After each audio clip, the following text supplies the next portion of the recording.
Hello students, आज हम आपकी विज्ञान की पाठ्य पुस्तक के चौथे पाठ पदार्थ, धातु एवं अधातु पर चर्चा करेंगे। धातु और अधातु यह एक ऐसा विषय है जो आप अपनी पिछली कक्षाओं में भी पढ़ चुके हैं और जब तक आप विज्ञान विषय को पढ़ेंगे तब तक इस विषय के कुछ न कुछ उपविषय आपके सामने आते रहेंगे। सामान्य जीवन में भी यह एक बहुत ही उपयोगी विषय है, तो इसको ध्यान से सुनेंगे तो आपको एक एक बिंदु स्पष्ट हो जाएगा। न केवल आपकी कक्षा की परीक्षाओं में अपितु जीवन में जब भी आपको कभी परीक्षाएं देनी पड़ेंगी, प्रवेश परीक्षा या किसी नौकरी के लिए परीक्षा, उसमें भी इस विषय से संबंधित कोई न कोई प्रश्न अवश्य पूछा जाता है। तो प्यारे बच्चों, सबसे पहले तो हमें पहचानना होता है कि धातु किसे कहते हैं और अधातु किसे कहते हैं। तो किन किन गुणों के आधार पर हम किसी पदार्थ को धातु कहेंगे या अधातु कहेंगे, तो आज उन पर हम चर्चा कर रहे हैं। सबसे पहले हम चर्चा करते हैं कि धातुओं के अंदर एक विशेष चमक होती है, एक आभा होती है जिसको धात्विक आभा कहा जाता है। प्यारे बच्चों, आप अपने आसपास अनेक चीजों को देखते होंगे। कोई पुरानी लकड़ी है, उसको चीर कर देखिए, कोई पत्थर का टुकड़ा है, उसको तोड़ करके देखिए, और धातु की कोई बहुत बहुत पुरानी कोई छड़ हो, कोई टुकड़ा हो, कोई पत्ती हो, वो कितनी ही पुरानी हो, कितना ही उसके ऊपर जंग लगा हुआ हो, उसको अगर हम बीच से काटेंगे तो उसके अंदर हम अधातुओं के अंदर उतनी चमक नहीं मिलती जितनी धातुओं के अंदर मिलती है। उसी चमक को धात्विक चमक कहा जाता है और यह धातुओं में विशेष रूप से होती है। अधातुओं में इसका अभाव देखने को मिलता है। यद्यपि प्रत्येक वर्ग में कुछ न कुछ अपवाद हुआ करते हैं, जैसे आयोडीन के अंदर थोड़ी चमक होती है लेकिन वो अधातु है। धातुओं में प्रायः सबके अंदर धात्विक चमक मिलती है। दूसरा मुख्य बिंदु है कठोरता।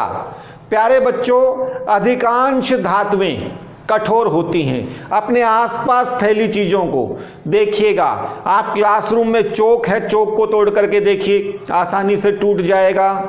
पानी है, द्रव रूप में है, वो आसानी से किसी भी रूप में हम उसको ढाल सकते हैं, लेकिन लोहा, एल्यूमिनियम, तांबा, जस्ता, जिंक आदि धातुएं, क्या उसको हम आसानी से दबा सकते हैं, आसानी से खींच सकते हैं? उनकी कठोरता अधिक होती है। प्रायः देखा गया है कि धातुओं में कठोरता का गुण अधिक होता है। अधिकांश धातुएं, अधिकांश मैं इसलिए बोल रहा हूं, पारा एक ऐसी धातु है जो कमरे के ताप पर द्रव और ठोस के बीच की अवस्था में पाया जाता है।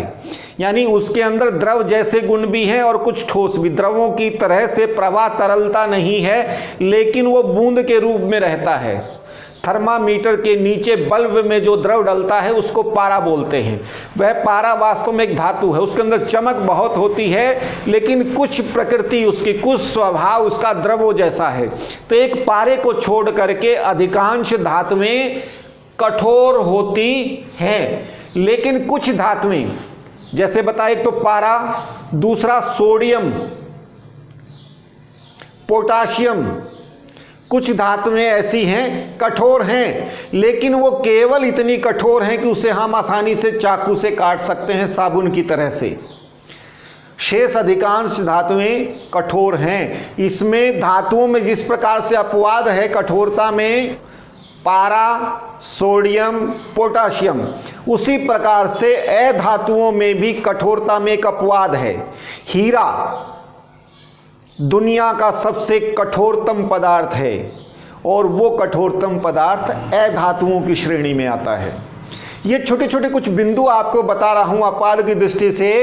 ये आपके बहुविकल्पी प्रश्नों में बहुतायत में पूछे जाते हैं, तो परीक्षा में आपके लिए बड़ा सहयोगी होंगे। इसलिए आप इन बातों को ध्यान रखेंगे। चमक की दृष्टि से मैंने आपको क्या बताया था? आयोडीन अधातु है लेकिन उसमें कुछ चमक होती है। बाकी सभी धातुओं में चमक अधिक होती है। कठोरता की दृष्टि से धातुएं कठोर होती हैं, ठोस होती हैं, लेकिन अधातुएं ठोस, द्रव, गैस तीनों रूपों में पाई जाती हैं। और कठोरता में एक अपवाद बताया था आपको, पारा धातु की तरफ से कठोरता उसके अंदर अधिक नहीं है, सोडियम के अंदर कठोरता अधिक नहीं है, पोटाशियम में कठोरता अधिक नहीं है। लेकिन उसी प्रकार से अधातुओं में हीरा एक अपवाद है, हीरे के अंदर कठोरता बहुत अधिक है और दुनिया का सबसे अधिक कठोरतम पदार्थ है। धातुओं का एक और विशेष गुण है आघात वर्धनीयता, या इसको शॉर्ट फॉर्म में आघात वर्ध्यता भी बोलते हैं। इसका क्या अभिप्राय है? प्यारे बच्चों, आपके आसपास के जो पदार्थ हों, कुछ पदार्थ ऐसे होते हैं चोट मारने पर टूट जाते हैं, भंगुर जिसको बोलते हैं। जैसे कांच है, मिट्टी का ढेला है, ईंट है, उसके ऊपर आप थोड़े से चोट मारेंगे तो टूट जाएंगे। कुछ पदार्थ ऐसे हैं वो आघात जब किया जाएगा उनके ऊपर, चोट जब मारी जाएगी या थोड़े से, उसको सहन करते हैं। तो पदार्थों के इस गुण को आघात वर्धनीयता बोलते हैं। आघात सह करके वर्धन होता है, ये धातुओं का प्रमुख गुण है। तो धातुओं के अंदर आघात वर्धनीयता का गुण होता है, वे भंगुर नहीं होती, आघात को सहन करके बढ़ जाती हैं। आप एक प्रयोग घर पे कर सकते हैं, क्रियाकलाप कर सकते हैं। लोहे की एक कील लीजिए, उसके ऊपर थोड़े से चोट मारिए, वो कील टूटेगी नहीं, पिचक करके फैलती जाएगी। आपने अपने गांव में या शहर में कृषि उपकरण बनाने वाले, लोहे का काम करने वाले कारीगरों को देखा होगा। वो कस्सी, फावड़े, खुरपे आदि जो हमारे उपकरण बनाते हैं, कैसे बनाते हैं? वो धातु को गर्म करके उसको पीटते हैं, पीट करके वो चद्दरों के रूप में ढाली जा सकती है, उसको लंबाई के रूप में ढाला जा सकता है। इसी गुण को तो आघात वर्धनीयता बोलते हैं। आघात वर्धनीयता का गुण प्रत्येक धातु का उसकी प्रकृति के हिसाब से अलग अलग होता है। जैसे सोने और चांदी के अंदर ये गुण बहुत मात्रा में पाया जाता है। सोने को हम बार बार प्रहार करके उसके ऊपर उसको 0.0002 मिलीमीटर तक पतला बना सकते हैं। यानी इसका अनुमान लगाएंगे तो कितना होगा? हमारे जो स्केल है हमारा ज्योमेट्री बॉक्स का, उस पे 1 मिलीमीटर की लाइन लगी होती है। उस 1 मिलीमीटर की लाइन के भी 10,000वें हिस्से तक हम सोने को पतली पतली चादरों के रूप में ढाल सकते हैं। त्योहारों के समय में आपने हलवाई की दुकानों पर मिठाइयों के ऊपर चमकदार पतले कागज को भी देखा होगा। वो कागज वास्तव में कागज नहीं होता, वह चांदी का वर्क होता है, पतली परत होता है। वो इतनी पतली परत होती है कि वो हम मुंह में लें, उसको खाएं तो भी हमें महसूस नहीं होती, इतनी नरम नाजुक, इतनी पतली वो हो जाती है। ये धातुओं का विशेष गुण है। और आघात वर्धनीयता की दृष्टि से सोना और चांदी बहुत महत्वपूर्ण है, इनकी क्षमता बहुत अधिक होती है। धातुओं का एक और विशेष गुण है, उसको बोलते हैं तन्यता। तन्यता जैसा कि नाम से ही प्रतीत हो रहा है, यानी किसी भी धातु को खींच करके हम तारों के रूप में ढाल सकते हैं। हम किसी पत्थर को, किसी ईंट को, किसी कागज को तारों के रूप में नहीं ढाल सकते। यदि किसी कारण से किसी को कर भी लेंगे तो उसकी क्षमता इतनी नहीं होगी कि बहुत अधिक लंबा खींचा जा सके। लेकिन धातुओं में ये विशेष गुण होता है कि उनको दबाव और खिंचाव से लंबे तारों के रूप में ढाला जा सकता है। इस गुण को धातुओं का तन्यता का गुण कहा जाता है। और चांदी में इतना तन्यता का गुण अधिक होता है, 1 ग्राम चांदी से हम 2 किलोमीटर लंबी तार बना सकते हैं।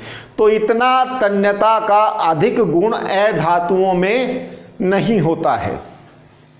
धातुओं का एक और विशेष गुण ऊष्मा चालन। ऊष्मा चालन से अभिप्राय क्या कि ऊष्मा, जब धातु के किसी एक सिरे को हम गर्म करें, इधर के सिरे को गर्म किया तो ऊष्मा उनमें से प्रवाहित होकर के दूसरे सिरे तक पहुंच सकती है।